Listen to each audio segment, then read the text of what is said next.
the integration was rather scary. Papa already warned us, if we make mistakes, they will say, oh, you're lying. We deport you. We're going to send you back to the village. We didn't want that to happen because it would be very embarrassing.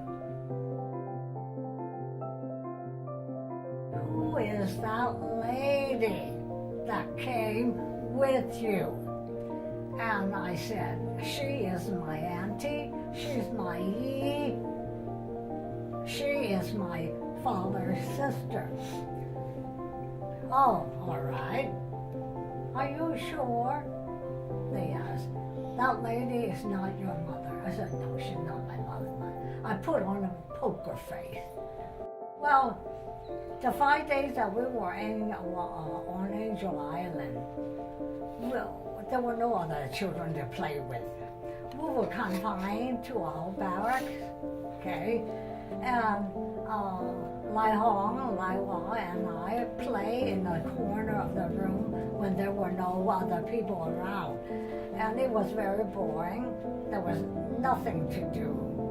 No books, no toys, nothing. Not even a little ball, whatnot.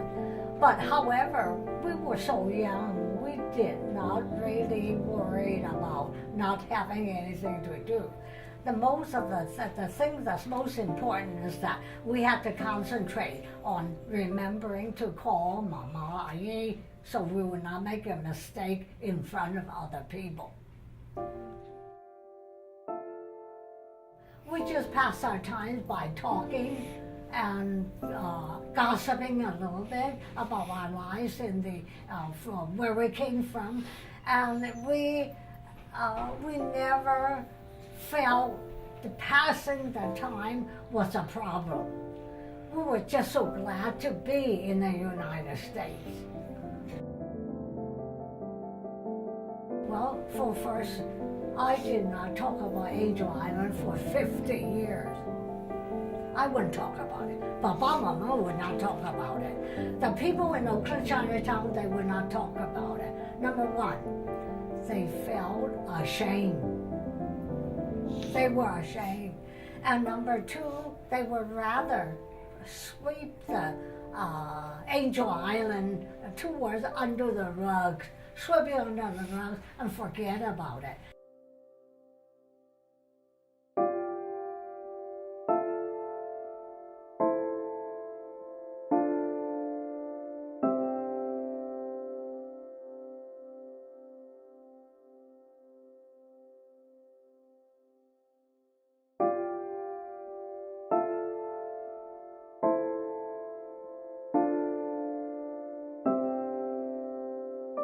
Okay, my dad came over when he was about maybe early teens. There were 3 ports of entry into the United States back in the early 1900s. San Francisco being the big one, LA, and where my dad came from was Seattle, Washington. From my understanding, talking to some relatives, Seattle was the easiest way to get in because there was less questions asked up there during the interrogation or interview when they came here to the United States. According to the documents here, this is how my dad came through the United States. He came through what we call historically a paper boy document. This is my dad, this is my uncle. Back in the early 1900s, the immigration law allowed a Chinese individual to bring one son over. So my grandfather, who came over earlier, this is my grandfather, this is my great-grandfather. My grandfather had already brought someone over as his son. He could not bring my dad over as a son. So I started looking for documentation.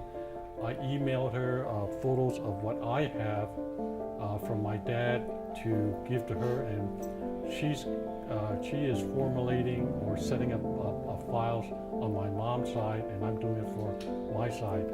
And then I did a little family chart tree right here reflecting my mom's side, which is an Ing, and then this is my side, Chun. These are my grandparents and my aunts and uncles on my mom's side. There's my grandfather. According to this picture, there's my dad, and there's me and my wife and our 4 kids. And this is how the family tree looks like right now. I've never been back to China, even though some of my family members have been back there. I have not gone back. All I can say is I'm an American-born Chinese, and I try to still maintain some of the cultures, but I know sooner or later the link back to China with the culture will be eventually lost.